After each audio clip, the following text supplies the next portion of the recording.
हर हर महादेव। प्रिय दर्शकों, बात मेष राशि की। वर्ष 2023 समाप्त होने से पहले जब कुछ समझ नहीं आ रहा हो, क्या करें जिससे भविष्य सुरक्षित हो, जिंदगी को किस दिशा की ओर ले जाएं, समझ नहीं आ रहा, तो ये पूरा वीडियो सुनिए। अक्टूबर, नवंबर और दिसंबर कि वो तिथियां मैं आपको बताऊंगा, जो तिथियां 100% आपका भाग्य बदल देंगी। वादा है, आप फिर से खुली हवा में सांस लेंगे। बस आपसे निवेदन है, पूरा वीडियो सुनना। जो उपाय मैं बताऊंगा, उन उपायों को फॉलो करना, श्रद्धापूर्वक उन उपायों को करना। साथ ही वीडियो अच्छा लगे तो चैनल को सब्सक्राइब कर देना, वीडियो को लाइक कर देना और कमेंट बॉक्स में जाकर हर हर महादेव या फिर ओम नमः शिवाय लिख दीजिए। या फिर आपके मेष राशि वाले के जो इष्ट देव हैं वो हनुमान जी महाराज जी हैं, हनुमान जी का नाम लिख देना। ओम हनुमते नमः। सबसे पहले बात मेष राशि की भाग्य की कर लेते हैं। ये 3 महीने अभी तक तो बड़े संघर्ष रहे हैं। देखिए, वक्री शनि की दृष्टि, राहु का युति संबंध, गुरु चांडाल योग, शनि की दृष्टि और गुरु चांडाल योग की वजह से फाइनेंशियल क्राइसिस बहुत झेले होंगे आपने, समस्याएं आई होंगी, उधारी बहुत देना होगा, बनता हुआ काम बन नहीं रहा होगा, लगता है कि अब बनेगा अब बनेगा। 1 महीना निकल गया, आप उम्मीद रखते हैं कि अगले महीने में संभवतः काम बन जाए, लेकिन बन नहीं रहे हैं। आर्थिक समस्याएं आ रही हैं, दिक्कतें हैं, शारीरिक प्रॉब्लम है, उसके साथ साथ नौकरी में भी जो तरक्की मिलनी चाहिए वो नहीं मिल रही है, बिजनेस जैसे चलना चाहिए वो नहीं चल पा रहा होगा, बहुत सारी परेशानियां आई हैं। लेकिन अब जो इस महीने यानी कि अक्टूबर, नवंबर और दिसंबर में आपका भाग्य का क्या हाल है, इसका कैलकुलेशन कर लेते हैं। अक्टूबर के महीने में जो आपका आपके भाग्येश अर्थात बृहस्पति, देखिए एक बात है, भाग्यम फलति सर्वत्र न च विद्या न च पौरुषम। अगर भाग्य अच्छा होगा ना तो आप कुछ भी कर लें, आप सफल हैं। अगर भाग्य साथ नहीं देगा तो कितना ही हाथ पांव मार लें, आप कहीं कुछ भी कर लें, आपको सफलता नहीं मिलेगी। कर्म करने के साथ साथ में उस कर्म में सफलता के लिए आपका भाग्य का साथ होना बहुत जरूरी है। और वो जो भाग्य है, अक्टूबर के महीने में आपका भाग्य गुरु 1 अक्टूबर को 20 अंश 13 कला का है, यानी कि ठीक पोजीशन में है बृहस्पति। और 31 अक्टूबर को 16 अंश 43 कला में है। ये घटा, 20 से 22 होना चाहिए था, 21 होना चाहिए था, 21-22 ऐसे क्रम से जाना चाहिए था, लेकिन घटा क्योंकि बृहस्पति वक्री है 20। और ये अच्छे डिग्रियों में है, ठीक डिग्री है, लेकिन उससे भी बेहतर डिग्री में मैंने आपसे कहा था वो तिथियां बताऊंगा, वो इसमें आप ध्यान से सुनिएगा। अक्टूबर से बेहतर डिग्रियों में आपका भाग्य नवंबर में है। नवंबर में आपका भाग्य कितने डिग्री का है? 16 अंश 35 कला, यानी कि युवा अवस्था का है। वक्री चल रहा है तो 12 अंश 59 कला का हो गया। कितने तारीख को? 30 तारीख को, 30 नवंबर को। यानी कि ये जो डिग्री है भाग्य के लिहाज से आदर्श डिग्री है, यानी कि आपका भाग्य पूर्णतः युवा है, अच्छा है। जो आप काम करेंगे उस काम में आपको सफलता मिलेगी, बशर्ते आपके लग्न कुंडली में अर्थात date of birth, time of birth और प्लेस ऑफ बर्थ के हिसाब से जो आपकी कुंडली बनी होगी, उस लग्न कुंडली में आपका भाग्येश गुरु महाराज नीच के न हो, अस्त न हो, निर्बल न हो, दिग्बल में या षड़बल में कमजोर ना हो, पाप ग्रह के द्वारा दृष्ट ना हो, शत्रु गृही ना हो, शत्रु राशि में ना हो, या फिर शत्रु ग्रह या फिर नवांश में खराब स्थिति में ना हो, या कोई भी स्थिति हो सकती है जो कि कमजोर करने के लिए उन परिस्थितियों में आपका बृहस्पति ना हो, यानी कि आपका बृहस्पति कमजोर ना हो, तो निश्चित रूप से ये जो समय है नवंबर का, आपके लिए फाइनेंशियली आप बहुत स्ट्रांग हैं, निश्चिंत रहिए। जो भी काम और लटके पड़े हुए हैं ना, काम अभी तक लटके हुए हैं, जितने काम डिले होते जा रहे हैं वो काम आपके बनेंगे। आप प्रेम संबंध में जुड़े हुए हैं ना, तो प्रेम संबंध आपके अच्छे होंगे। दाम्पत्य जीवन में कहीं कोई खटास आई हुई है, वो खटास दूर होगी, मधुरता आएगी। आप नौकरी पेशा वाले हैं, नौकरी पेशा में भी सफलता मिलेगी। आप चाहे किसी भी फील्ड के हों, आप किसी भी स्तर के उद्यमी हों, आप लघु व्यवसायी हो, मध्यम व्यवसायी हो, या उच्च श्रेणी के व्यवसायी हो, बड़े उद्योगपति हो, कोई भी हो, आप डॉक्टर हो, आप फाइनेंसर हो, आप कंस्ट्रक्शन का काम करते हो, रियल एस्टेट में हो, आप कोई भी काम करते हो, सफलता मिलती हुई दिखाई दे रही है। और उनमें भी सर्वश्रेष्ठ तो उनके लिए जो शिक्षक हैं, जो टीचर हैं, उनके लिए तो फिर कहना ही क्या। जो कंसल्टेंसी का काम करते हैं, जो धार्मिक विचारों के हैं, जो सुबह शाम पूजा पाठ करते हैं, उनके लिए ये जो नवंबर का जो डिग्री है ना, वो आदर्श डिग्री है। आप बहुत मेहनत कीजिएगा इन दिनों में, नवंबर में आपको बहुत कुछ मिलेगा इन तिथियों के लिहाज से देखा जाए। और वो भी तिथियां मैं बताऊंगा। कारण क्या है कि नवंबर पर मैं जोर दे रहा हूं, बल्कि ये जानती हुई भी कि आपका जो सप्तमेश जो शुक्र है, वो नवंबर में नीच का रहने वाला है। ये सप्तमेश यानी कि व्यवसाय, दाम्पत्य जीवन इत्यादि को देखने वाला जो ग्रह है, कोर्ट कचहरी के मामले को देखने वाला जो ग्रह है, वो नीच का रहेगा। बावजूद आपका भाग्य आपके साथ है, क्योंकि भाग्येश गुरु जो है वो आपके सप्तम भाव को देखेगा, भले ही ये नीच के हो जाए। नीच के होने पर मैं आपको उपाय बताऊंगा, क्या करना है वो करिएगा, ठीक होगा। अच्छा, ये नवंबर की बात। अब दिसंबर में आपका भाग्य का क्या कैलकुलेशन है वो भी जान लेते हैं। दिसंबर के 1 तारीख को जो गुरु महाराज है अर्थात भाग्येश जो है, वो 8 अंश 38 कला के हैं, और 31 दिसंबर को 11 अंश 23 कला के हैं, यानी कि ये भी स्थिति बहुत अच्छी है। अब बात ये है, जो मैंने बहुत अच्छी स्थिति बोली, वो उनके लिए है जिनकी लग्न कुंडली में बृहस्पति यानी कि भाग्येश अच्छा है। जिनकी कुंडली में भाग्येश अच्छा नहीं अर्थात जो मैंने कंडीशंस आपको बताए, उन वजहों से बृहस्पति पीड़ित है, तो ऐसी स्थिति में आपको करना क्या है, कुछ उपाय बताऊंगा, उनको फॉलो कीजिए, आप यूं ही सब कुछ ठीक कर लेंगे। बहुत बढ़िया। आप भी, जिनके ग्रह अच्छे हैं ना, उनके साथ भी अच्छा हो जाएगा।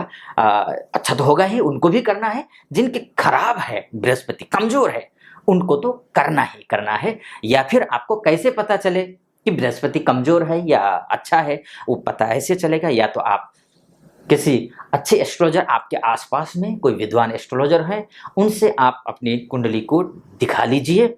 या फिर आप हमसे भी अगर कांटेक्ट करना चाहें, मुझसे भी बात करना चाहें, तो आप नीचे डिस्क्रिप्शन में नंबर दिया होगा, उस नंबर पे, या फिर स्क्रॉल पे चल रहा होगा नंबर नीचे, उस नंबर पे कॉल करके हमारे प्रतिनिधि से बात करके मुझसे बात करने के लिए आप अपॉइंटमेंट ले सकते हैं, और आप अपनी कुंडली को पूरी तरीके से दिखा सकते हैं कि क्या स्थिति आपकी कुंडली की है।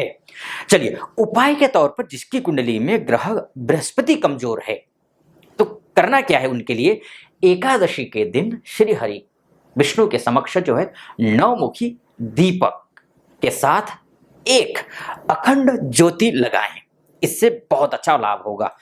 हर एकादशी के दिन, चाहे पापंकुशा एकादशी हो जो कि 25 अक्टूबर को है, ऐसे करके बहुत मोक्षदा एकादशी भी है, फिर पूर्णिमा, शरद पूर्णिमा भी 28 अक्टूबर को है। इस दिन भी आप विशेषकर, जैसे कि अब शरद पूर्णिमा है, शरद पूर्णिमा के दिन आप चंद्रमा की प्रकाश में कुछ देर खीर को रख दें, चावल का बना हुआ खीर, और उसको कुछ देर रखने के बाद जब रोशनी चली जाए, सारा घर परिवार मिल करके उस खीर को खा ले। उससे भी आपका आरोग्य भी होगा, स्वास्थ्य भी ठीक रहेगा। उसके बाद जा करके आपका निर्णय लेने की क्षमता भी अच्छी हो जाएगी, बौद्धिक क्षमता भी अच्छी हो जाएगी, बिजनेस, व्यवसाय, नौकरी सब कुछ ठीक हो जाएगा, मान सम्मान भी बढ़ेगा। हर एकादशी को व्रत रखो, चावल बिल्कुल मत खाओ, तुलसी दल डाल करके घर में संभव हो सके तो गुरुवार के दिन और उसके बाद एकादशी के दिन और पूर्णिमा के दिन ध्यान रखो कि कोई लहसुन प्याज इत्यादि घर के भोजन में न डले, सब्जी में न डले, दाल में न डले, नहीं डालोगे, बिना लहसुन प्याज के खाओगे तो आपके लिए आपका भाग्य पूर्णतः आपका साथ देगा। इतना समझ लीजिए। इसके साथ साथ तुलसी जल को, तुलसी को जो है, तुलसी का पौधा घर में हो, कोशिश करना तुलसी का पौधा ऐसी जगह ना हो जहाँ वॉशरूम हो, जहाँ किचन हो, ऐसी जगह, या फिर पश्चिम दिशा में, या फिर बिल्कुल पीछे गंदगी आसपास में हो, तुलसी जी के आसपास में, ऐसी जगह तुलसी जी को मत रखना। और इष्ट दिशा में रखना, यानी कि आप पूर्व तरफ रखिए। जब घर से निकलते हैं तो अपने घर से निकलते वक्त दरवाजे से दाईं तरफ होना चाहिए। तो ऐसा करके आप तुलसी जी को रखिए और रोज जल चढ़ाइए। जल चढ़ाने के साथ साथ में शुक्रवार के दिन आप थोड़ा सा दूध भी चढ़ाइए तुलसी जी को। इससे आपका दुर्भाग्य दूर हो जाएगा, आपके लक्ष्मी जी का वास होगा आपके घर में, आपका भाग्य अच्छा हो जाएगा। तुलसी के पौधे को जो है ना ध्यान से ध्यान रखना, उनकी अच्छे से पूजा करना, टूटे ना, सूखे ना। और रविवार के दिन और एकादशी के दिन ध्यान रखना, जल मत चढ़ाना और न तो पत्ते तोड़ना। तो ऐसा करने से अगर जल चढ़ाओगे तो तुलसी जी सूख जाएंगी, और तुलसी जी सूखना भी दुर्भाग्य को न्योता देना है। इस बात का भी ध्यान रखना आप, क्योंकि तुलसी जी सूखने का मतलब है भगवान विष्णु की नाराजगी मोल ले लेना, लक्ष्मी जी की नाराजगी मोल लेना। ऐसा अगर तुलसी जी सूख जाती हैं घर में, एकादशी के दिन, रविवार के दिन जल डालेंगे तो सूखेंगे ही। तो ऐसा करते हैं अपने परिवार में, अपने घर में आप गरीबी को न्योता दे रहे हैं। शाम के समय में, सूर्यास्त के समय में, गोधूली समय में दीपक जलाइए तुलसी जी के आगे। ऐसा करने से भी आपका भाग्य आपका साथ देगा। इसके साथ बात आपका कर्मेश की बात कर लेते हैं। कर्मेश की बात हम नक्षत्र ज्योतिष के हिसाब से कर लेते हैं। नक्षत्र ज्योतिष में क्या है, देखिए कि अश्विनी नक्षत्र के अगर आप हैं, चू, चे, चो, ला, इन अक्षरों से जिनका नाम शुरू होता है उनके जो नक्षत्र है वो अश्विनी है। और अश्विनी नक्षत्र से क्या है कि शनि महाराज जो है ना, देखिए आपका मान सम्मान को बढ़ाने वाला ग्रह, इंटरव्यू, नौकरी, पिता के साथ रिश्ता, सामाजिक रिश्ता, पारिवारिक रिश्ता, पैसा, आर्थिक लाभ कितना होगा, सोर्स ऑफ इनकम के क्या स्रोत हैं, कई काम बनेगा या बिगड़ेगा, इस सब को देखने वाला ग्रह शनि है। अगर नक्षत्र ज्योतिष से शनि को देखें तो 15 अक्टूबर को शनिदेव राहु के नक्षत्र शतभिषा से निकल करके धनिष्ठा नक्षत्र में प्रवेश करेंगे, जो कि धनिष्ठा जो नक्षत्र है वो मंगल का नक्षत्र है। उसका स्वामी जो मंगल, धनिष्ठा नक्षत्र का स्वामी मंगल है। और शनि जब मंगल के नक्षत्र में, यानी कि आपके नक्षत्र में आकर के बैठेगा तो इसका मतलब क्या, आर्थिक लाभ पहुंचाएगा। कब तक? 24 नवंबर तक, अश्विनी नक्षत्र वालों के लिए। ठीक है, और ये अश्विनी नक्षत्र सभी के लिए है, बल्कि ये सभी, अश्विनी के लिए भी, भरणी के लिए भी, कृतिका के लिए भी। कब तक? 24 नवंबर तक। 24 नवंबर के बाद शतभिषा नक्षत्र के प्रथम चरण में प्रवेश करेगा फिर से। धनिष्ठा में गया था 15 अक्टूबर से, लेकिन शतभिषा नक्षत्र में फिर से प्रवेश करेंगे। शतभिषा नक्षत्र जो होता है वो राहु का नक्षत्र है। आपको यहाँ राहु दिख रहे हैं, शनि महाराज राहु के नक्षत्र में आ जाएंगे। तो अश्विनी नक्षत्र वालों के लिए क्या होगा, ये भी शनि और राहु मित्र ग्रह हैं, अच्छा फल देंगे। मान सम्मान बढ़ेगा, अपार समृद्धि आएगी, अचानक धन प्राप्त होगा, मानसिक क्लेश दूर होंगे, अभी तक का जो टेंशन था वो दूर होगा। वैवाहिक जीवन में बढ़ने की कोशिश कर रहे हैं तो सफलता मिलती हुई दिखाई देती है। अब गुरु की बात कर लेते हैं कि गुरु यानी कि आपका भाग्येश का क्या हाल है नक्षत्र ज्योतिष के हिसाब से। देखिए 26 नवंबर तक तो जो है भरणी नक्षत्र में गुरु रहेंगे, 26 नक्षत्र तक।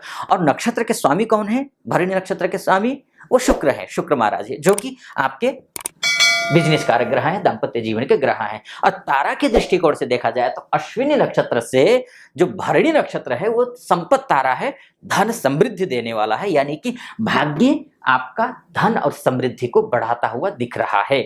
वहीं पर 26 नवंबर के बाद, ये तो थी 26 नवंबर से पहले की बात, लेकिन 26 नवंबर के बाद फिर से अश्विनी नक्षत्र में, अश्विनी नक्षत्र क्योंकि वक्री चल रहे हैं, फिर से नहीं वक्री चल रहे हैं, गुरु महाराज जो है ना वक्री है, तो वक्री है तो क्या भरणी से फिर से अश्विनी में जाएंगे। तो अश्विनी नक्षत्र में जाएंगे तो वो जन्म तारा है, क्योंकि अश्विनी नक्षत्र वालों के लिए वो पहला तारा है जो कि जन्म तारा है। ठीक रहेगा, अच्छा रहेगा, सब कुछ बढ़िया रहेगा। बात जहां तक राहु की है तो राहु की बात देखिए, लग्न में यहां बैठा हुआ है जो कि 30 अक्टूबर को यहां पहुंच जाएगा, जो कि 30 अक्टूबर को शाम को 5:43 से मिनट पर जो है वो रेवती नक्षत्र में राहु जा रहा है। तो ये चतुर्थ चरण में जाएगा जो अतिमित्र तारा हो जाएगा, यानी कि बहुत ज्यादा शुभ है। राहु के दृष्टिकोण से अगर देखते हैं, अश्विनी नक्षत्र और राहु का कैलकुलेशन करते हैं तो आपके लिए शानदार समय है, बहुत अच्छा। अतिमित्र अर्थात इससे अच्छा तारा कोई होता ही नहीं है, इतना बढ़िया है।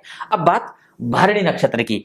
तो ली, लू, ले और लो अक्षर से, इन 4 अक्षरों से जिनका नाम शुरू होता है उनका जो है वही भरणी नक्षत्र है। और मैंने जैसे कहा आपसे पहले ही कि 15 अक्टूबर से लेकर के 24 अक्टूबर तक जो है शानदार समय है, कोई दिक्कत नहीं है। लेकिन 24 नवंबर से लेकर के जो शतभिषा नक्षत्र के प्रथम चरण में आ जाएंगे तो प्रत्येरी तारा है। लेकिन भरणी नक्षत्र वालों के लिए थोड़ा सा यहाँ पर ध्यान देना पड़ेगा। जो मैंने उपाय बताया था ना, वो उपाय फॉलो करना ही करना है, आपको इतना समझिए। क्योंकि प्रत्येरी तारा में क्या होता है, क्योंकि भरणी नक्षत्र से शतभिषा जो नक्षत्र है ना, वो 23वां तारा है जो कि प्रत्येरी तारा होता है। और प्रत्येरी तारा में जो है ना बाधाएं आती हैं, तो आपको विशेष ध्यान रखना है। हर कोई काम करेंगे ना, उसमें बाधा आ सकती है, ये इसलिए वो उपाय करना है।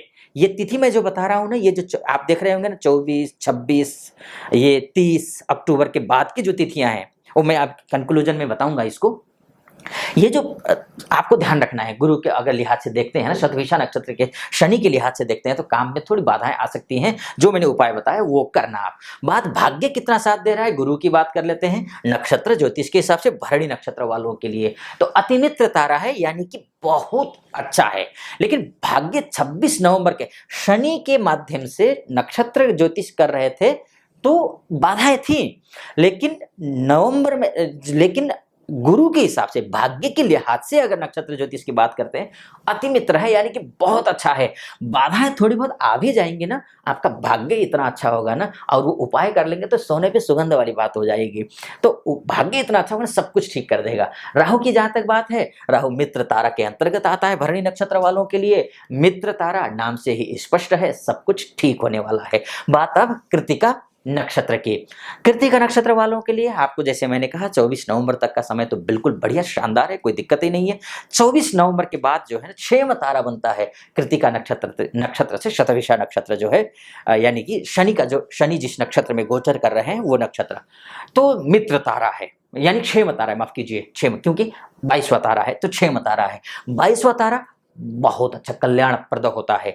बात गुरु की करते हैं तो गुरु की लिहाज से अगर देखते हैं, मित्र तारा के अंतर्गत आता है कृतिका नक्षत्र वालों के लिए। मित्र तारा यानी कि भाग्य आपका मित्र है, समझ लीजिए इतना अच्छा बढ़िया रहने वाला है। क्योंकि 27वां ये जो है ये मित्र 26वां नक्षत्र है, बहुत अच्छा नक्षत्र है, बहुत बढ़िया तारा है ये। बात राहु की है, राहु के थोड़ा सा आपको कृतिका नक्षत्र वालों के लिए 30 अक्टूबर के बाद का जो राहु के लिहाज से नक्षत्र ज्योतिष को देखते हैं तो थोड़ा सा ठीक नहीं है। राहु और ये कृतिका नक्षत्र के बीच में थोड़ा अधिक ध्यान रखना पड़ेगा। लेकिन भाग्य तो अल्टीमेटली आपका अच्छा है ही, तो निश्चित रूप से सब कुछ ठीक होने वाला है। निश्चिंत रहिए। निष्कर्ष के तौर पर ये है, मैं ये जो आपसे कह रहा था ना, थंबनेल में भी आपने देखा होगा कि वो तिथियां जो सबसे ज्यादा महत्वपूर्ण हैं आपके लिए, वो आपने देखा होगा 24 नवंबर को शतभिषा नक्षत्र में शनि का प्रवेश, गुरु का 26 नवंबर को जो है ना अश्विनी नक्षत्र के चतुर्थ चरण में प्रवेश है ना। उसके बाद राहु का 30 अक्टूबर शाम को 5:43 पर रेवती नक्षत्र में प्रवेश, यानी कि 30 अक्टूबर शाम को हो रहा है, यानी कि नवंबर से ही लगभग मानकर चलिए। तो ये जितनी भी प्रक्रिया हो रही है, देखिए अब बुध जो है 2 बार नवंबर में राशि परिवर्तन कर रहे हैं, 6 नवंबर को वृश्चिक राशि में और 27 नवंबर को धनु राशि में प्रवेश कर रहे हैं। वहीं पर शुक्र को देख लीजिए 3 नवंबर को कन्या राशि में और 30 नवंबर को तुला राशि में प्रवेश कर रहे हैं। मंगल भी देख लीजिए 16 नवंबर को वृश्चिक में और 28 दिसंबर को जो है धनु राशि में। अर्थात कहने का मेरा मतलब जितने भी ग्रहों का जो परिवर्तन हो रहा है वो ज्यादातर नवंबर में है, इसलिए ये जो नवंबर का महीना आपके लिए बहुत महत्वपूर्ण है। फिलहाल मुझे अनुमति दीजिए, इस वीडियो को यहीं पर मैं समाप्त करता हूं। आपको ये वीडियो कैसा लगा? अच्छा लगा हो तो चैनल को सब्सक्राइब कर दीजिएगा, वीडियो को लाइक कर दीजिएगा, कमेंट बॉक्स में जाकर ओम नमः शिवाय जरूर लिख दीजिएगा। फिलहाल अनुमति दीजिए। हर हर महादेव, ओम नमः शिवाय।